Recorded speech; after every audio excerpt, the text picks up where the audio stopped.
আমি চিত্রা। আমার হেসেলের আজকের রান্না পালং শাকের ঘন্ট। পালং শাকের ঘন্ট করতে এই যে প্রথমে আমি পালং শাকগুলোকে এইভাবে ভালো করে কেটে ধুয়ে জল ঝরিয়ে নিয়েছি। আর এখানে সব ধরনের সবজি নিয়েছি, শিম, বেগুন, মূলো, আলু সব সবজি নিয়েছি। এর মধ্যে আপনারা চাইলে গাজরও দিতে পারেন। এই সবজিগুলোকে আমি একে একে ভেজে নেব। আর লাগবে এখানে আধখানা নারকেলের মালা, আর এই যে বড়ি, তেজপাতা, শুকনো লঙ্কা।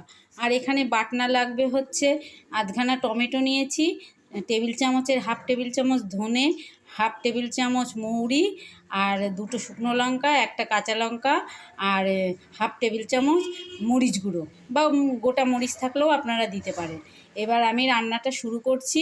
রান্নার শুরুতেই আমি প্রথমে কড়াতে তেল দিয়ে নিয়েছি। এবার আমি বড়িগুলোকে আগে লাল লাল করে ভেজে তুলে নেব। এই যে বড়িগুলোকে আমি ভেজে এই যে তুলে নিয়েছি। আর এর মধ্যে আমি পাঁচফোড়ন ফোড়ন দিয়েছি, আর তেজপাতা, শুকনো লঙ্কা দিয়ে আলুগুলোকে আমি 2 মিনিট ভেজে নেব। সবজি থেকে আমি আলুটাকে আলাদা করে নিয়েছি। আলুটাকে 2 মিনিট ভেজে নেব, নিয়ে এই যে সবজিগুলোকে আমি দিয়ে দেবো। এটা 4-5 মিনিট ভাজার পরেই আমি ওই পালং শাকটা দিয়ে দেবো। এই যে সব সবজিগুলো দিয়ে দিয়েছি, দিয়ে আমি 2-5 মিনিট ভালো করে নেড়ে নেব। নিয়ে এই যে এদিকে বাটনাটাও হয়ে গেছে, বাটনাটা দিয়ে দেবো, দিয়ে পালং শাকটা দিয়ে দেবো। এই যে সবজিগুলো প্রায় ভাজা হয়ে এসছে। আমি এর মধ্যে 1 টেবিল চামচ নুন আর হাফ টেবিল চামচ হলুদ দিয়ে দিয়েছি। এবার এইটাকে নেড়ে আমি বাটনাটা দিয়ে দেবো। এই যে এর মধ্যে পালং শাকগুলো দিয়ে দিয়েছি। এবার এটা আস্তে আস্তে হোক, ততক্ষণে আমি এই যে নারকেলটা কুড়িয়ে নিয়েছি, আর বড়িটাকেও তো আগে ভেজে নিয়েছি। জানেন তো, বাচ্চা কাচ্চারা এই শীতের সবজি অনেকে খেতে চায় না। এইভাবে সব সবজি দিয়ে পালং শাকের ঘন্ট রান্না করে দেবে, কারণ এই সবজিটা একটু মিষ্টি মিষ্টি হয় তো, বাচ্চারা দেখবেন খুব আনন্দে খেয়ে নেবে। আচ্ছা ঠিক আছে, এইটা হোক, দেখাচ্ছি ততক্ষণে।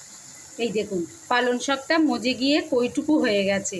এবার এই জলটা একটু শুকোলেই আমি এই নারকেল কোড়াটা দিয়ে দেবো, আর দিয়ে দেবো এর মধ্যে 2 টেবিল চামচ মিষ্টি। এই যে এর মধ্যে আমি জলটা একটু শুকিয়ে গেছে, এর মধ্যে আমি 2 টেবিল চামচ চিনি দিয়েছি, আর নারকেলটা দিয়ে দিয়েছি। নারকেলটা দিয়ে একটু নাড়িয়ে এই ভাজা বড়িটা গোটা গোটাই এর মধ্যে দিয়ে দেবো। এই যে পালং শাকের ঘন্টটা একদম তৈরি হয়ে গেছে। আমি বড়িও দিয়ে দিয়েছি। আমি এবার নামিয়ে দেবো। নামানোর আগে 1 টেবিল চামচ এর মধ্যে ঘি দেবো, ঘি দিয়ে নামিয়ে দেবো। এই দেখুন পালং শাকের ঘন্টটা একদম তৈরি হয়ে গেছে। আমি প্লেটে নামিয়ে দিয়েছি। দেখুন কি সুন্দর হয়েছে দেখতে, সুন্দর মাখা মাখা হয়েছে। আর এইভাবে করবেন, সব সবজি দিয়ে, এর মধ্যে বিট, গাজর সবই দিতে পারেন। এইভাবে করবেন, আর বাচ্চারা তো সবজি খেতে চায় না, এইভাবে করে দিলে বাচ্চারা সবজিগুলো খেয়ে নেবে, আর খেতে খুব সুন্দর হয়, জানেন তো। ঠিক আছে, আমার রান্নাটা করে খাবেন, আর অবশ্যই আমাকে জানাবেন কেমন হয়েছে। দেখা হচ্ছে অন্য কোনো রান্নার সাথে।